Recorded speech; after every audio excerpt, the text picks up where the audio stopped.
on YouTube. This is the D.B.T Gamer Show, episode 82. Now, earlier this year, I reviewed Yu.Gi.Oh! Nightmare Traveler, and it was a pretty good Yu-Gi-Oh! Game. Now I'm going to review a new Yu-Gi-Oh! Game. Today I'm going to review Yu-Gi-Oh! Spirit Caller for the Nintendo DS. So, let's duel. Okay, let's fire up my DS, and we will begin. Now, Yu-Gi-Oh! GX Spirit Caller is a pretty good Yu-Gi-Oh! game. Let's go to the story first. Now, the story of this game is quite simple.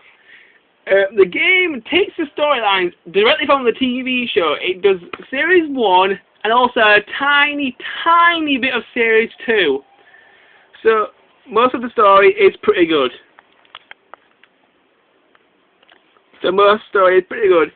Now let's take a look at the graphics of this game. The graphics of this game are very similar to the last Yu-Gi-Oh! Game that I reviewed. So, there isn't really that much different. Konami has upgraded the graphics very slightly, but you can't really tell much difference.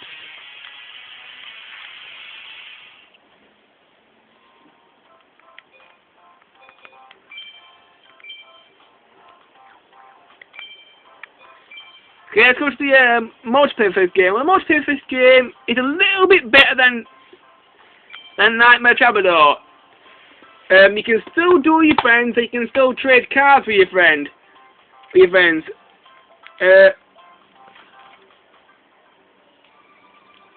One of the best things about this game is also that you can do Wi-Fi duels. You can duel online with all your friends from around the world.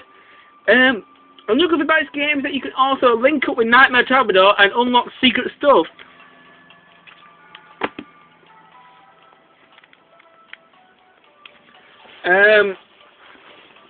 Let's go to the controls of this game. The controls of this game are very similar to Yu-Gi-Oh! Nightmare Traveler, which is good because keep everything simple is a good idea. Most of the time, you only need to use your touch pen. If you want to do something, you touch it and it'll work, which is really good. If you want to use the buttons in this game, there are button controls, but the button controls can be a little bit more complicated, but once you learn how to do them, it's pretty simple. Let's go to the music for this game. The music for this game is also pretty good. The music does fit the game quite well, and also the music changes in the duels depending on if you're winning or losing or not. So that's quite a good effect they've put into the game. Okay, let's go to the gameplay of this game. The gameplay of this game is pretty good.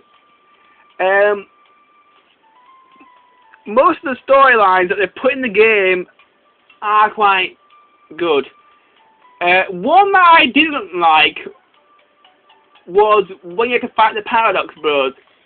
In Yu-Gi-Oh! GX, you have to fight the Paradox Bros. And before you fight them, Jaden comes up to you and says, "Will you have a look at my deck? See if you can improve it in any way." So I look through it and improve it for him.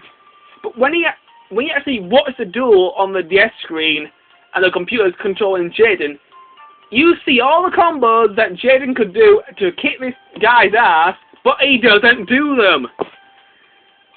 That was a very annoying storyline, because doing the Paradox Bros was hard enough without having to get Jaden's deck to work, because I can't stand Elemental Heroes. They're just rubbish. So that was a really hard storyline. Other storylines in the game, there's the one where where Jaden and you go to the abandoned dome. So there's several storylines in the game, and most of them are pretty good, apart from the Paradox Bros one. The gameplay can get a little bit boring at times because it takes so long to level up. But other than that, the gameplay is pretty good. Now let's go to the good stuff about this game. The good stuff about this game, most of the stories are good, apart from the Paradox Bros one. The cutscenes in the game, they're okay. It's mostly just these two people coming on the screen and just talking and stuff. The gameplay is pretty good. The characters in the game are also pretty good. There are several characters in this game that you can duel. Let me just have a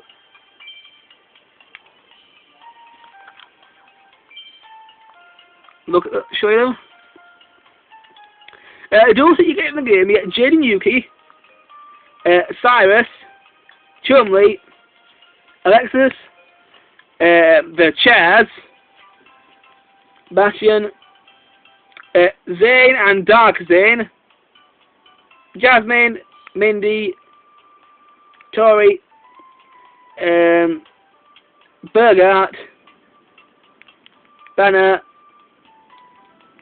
Damien, Astro Phoenix, Hassleberry, Dr. Crowler, he's a creepy guy, Professor Saria, Miss Fontaine, Paradox, the Paradox Bros, Admiral, Blair, this weird Jinzo guy, Kaiserman,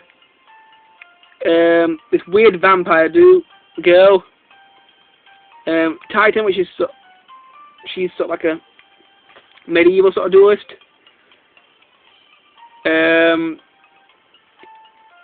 Donzaro, he's a weird guy. Anubis the Third, he's kind of like the Pharaoh, but he sucks. Titan's a weirdo. I can't even pronounce this guy's name. This guy in a tube, he's pretty, he's one of the last bosses of the game, he's pretty difficult to beat. Astro, Alex, this guy in Hawaiian shirt, I can't remember past his name. Tired Takoromak, I have no idea who he is. Hello Motors, Ocean, American Umik, Taku, Ayu Katu, Professor Banner, and that's basically it. Now, I know I have a problem pronouncing these names, but most of the duelists in this game have very weird names, so I apologise for that. But most of the duelists in the game are pretty good and can be quite challenging. Okay, the next couple of this game are the cards. There are several cards in the game that you can collect. There's 1,400 plus, so there's a lot more cards than that way in Night of Tabador, and most of them are pretty good. When you look about this game on the duels can be quite intense, and the game does keep you on your toes. As you look about this game, it's the shop. The shop is very similar to the one in Night of Tabador. So, let's take a brief look at it.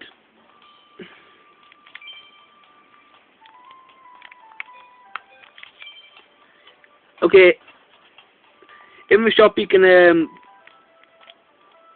buy cards and also use the password machine. The password machine, which where you can unlock cards by putting in a certain password. And the card counter, you just buy your cards as usual. The shop is pretty good. You can also unlock bonus packs by doing certain things in the story.